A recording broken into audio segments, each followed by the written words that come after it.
परम पिता परमात्मा पूर्ण ब्रह्म सर्व सृष्टि रचनार कबीर परमेश्वर जी की असीम कृपा से आप पुण्यात्मा सत्संग सुनने के लिए उपस्थित हुए। जिस प्यारी आत्मा के ऊपर परमात्मा की विशेष रजा होती है उसी को ये सुअवसर प्राप्त होता है। बहुत ही पुण्यकर्मी प्राणियों को मानव शरीर प्राप्त होता है। उससे भी पुण्यकर्मी प्राणी वे हैं जो परमात्मा की तलाश में खोज में लगे हैं, और उनसे भी पुण्यात्मा वो प्राणी हैं जिनको सतगुरु मिल गए।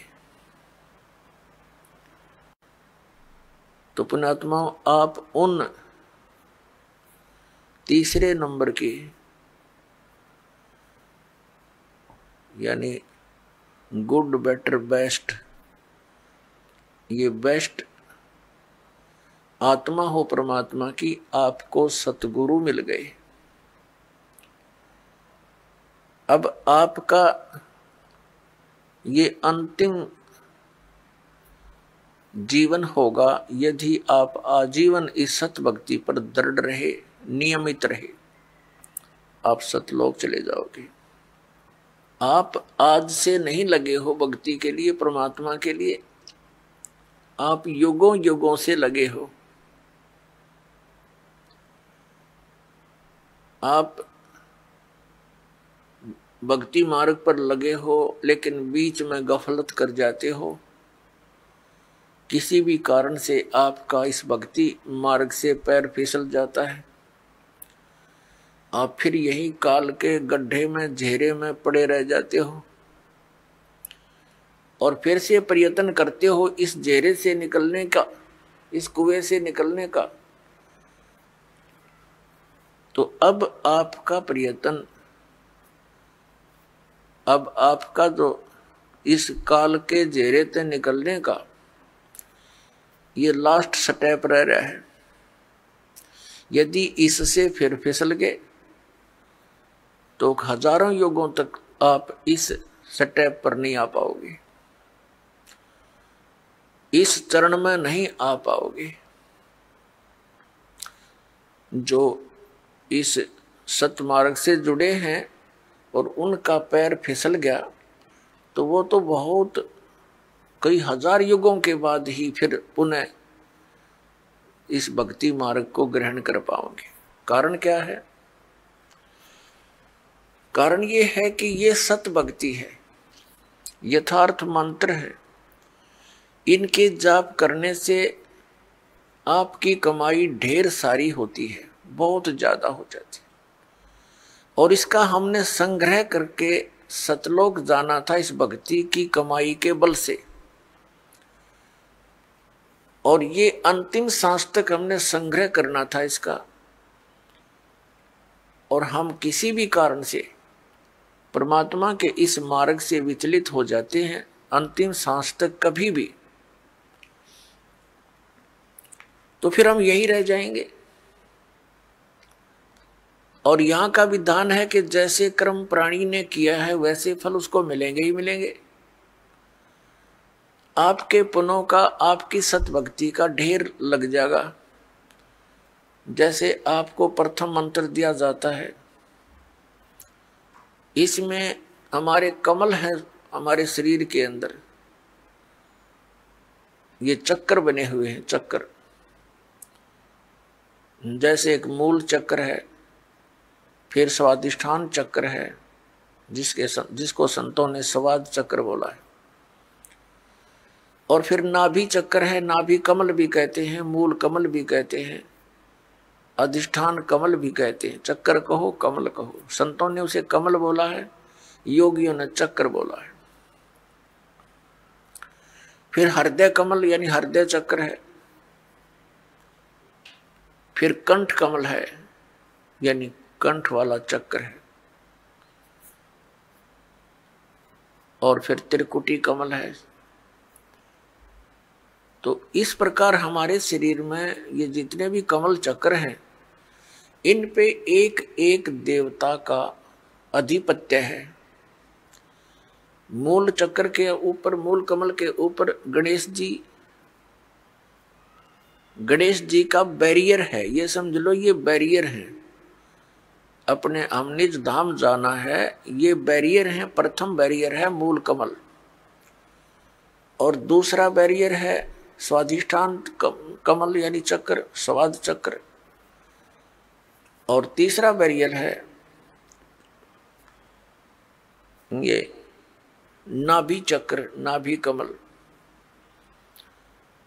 तो मूल कमल पर गणेश जी वहां के मुखिया हैं, और स्वाधिष्ठान चक्र रूपी बैरियर के ऊपर श्री ब्रह्मा जी का राज्य है, सत्ता है, और नाभि कमल पर विष्णु जी और लक्ष्मी जी, ये इनके साथ ही है। तो परिवार है इनका। ब्रह्मा जी के साथ उनकी पत्नी सावित्री है,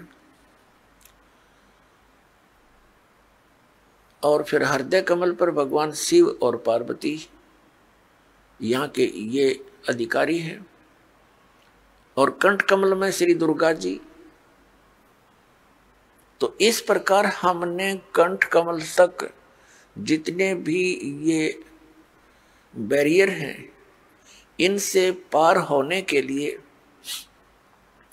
आपको ये मंत्र दे रखे हैं, प्रथम मंत्र।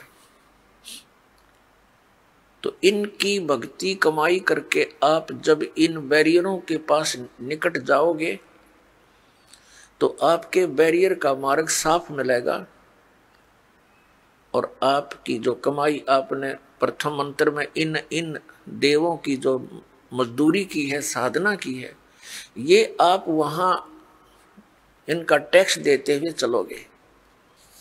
इस प्रकार हमने सतलोक जाने में ये सहयोगी होते यदि हम इस भक्ति पर लगे रहे अंतिम सांस तक। और यदि हम इनसे फिसल गए भक्ति मार्ग से, तो फिर क्या होगा? आप जी ने जो गणेश जी की के सत्र की साधना मंत्र जाप किया जो आपको दिया जाता है, तो उस कमाई को आप श्री गणेश जी के लोक में प्राप्त करोगे, वहां गण बन जाओगे। और जब आपके इस मंत्र की कमाई खत्म हो जाएगी उस लोक में, उसके बाद आप फिर श्री ब्रह्मा जी के लोक में जाओगे, क्योंकि आपने वो भी नाम जाप कर रखा है, उसकी कमाई बहुत घनी बनी हुई है। तो वहां आप अपनी पूंजी को नष्ट करोगे देवता बनकर। उसके बाद फिर आप जाओगे श्री विष्णु जी के लोक में, क्योंकि उस नाम की भी जाप की कमाई आपने कर रखी है। और फिर वहां आपके उस नाम की जाप की कमाई समाप्त हो जाएगी, भक्ति कमाई, वो धन, तो आपको फिर वहां से निकाल दिया जाएगा। फिर आप भगवान शिव के लोक में जाओगे, और इसी प्रकार वहां भी आपके पुण्य समाप्त होने पर, भक्ति के इस जो भगवान शंकर के सत्र का नाम आपको दे रखा है उसकी कमाई नष्ट होने पर, समाप्त होने पर, फिर आप दुर्गा जी के लोक में जाओगे,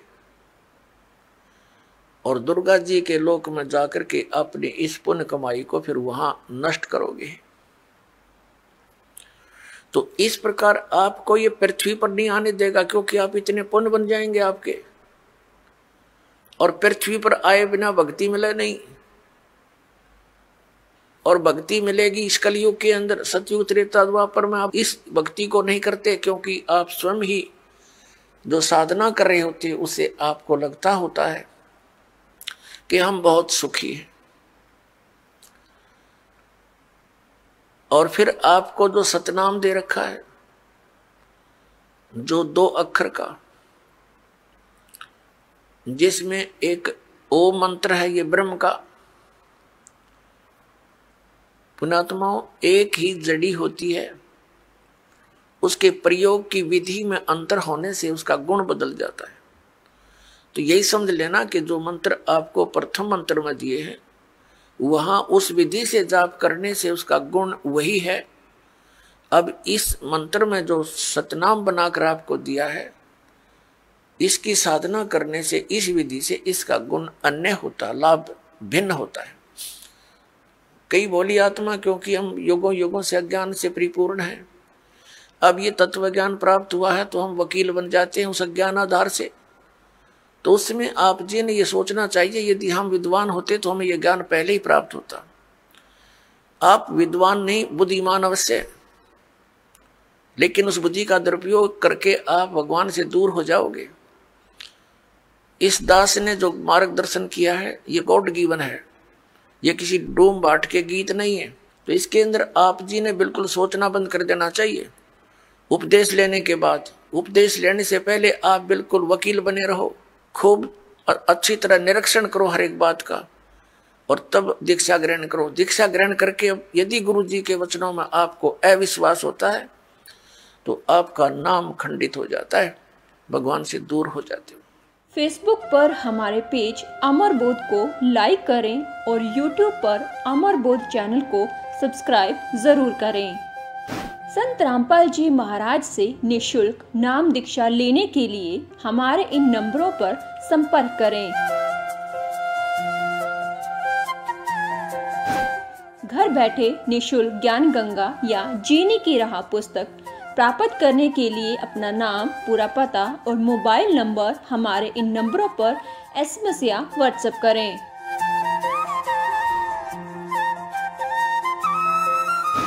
अधिक जानकारी के लिए हमारी वेबसाइट supremegod.org पर विजिट करें।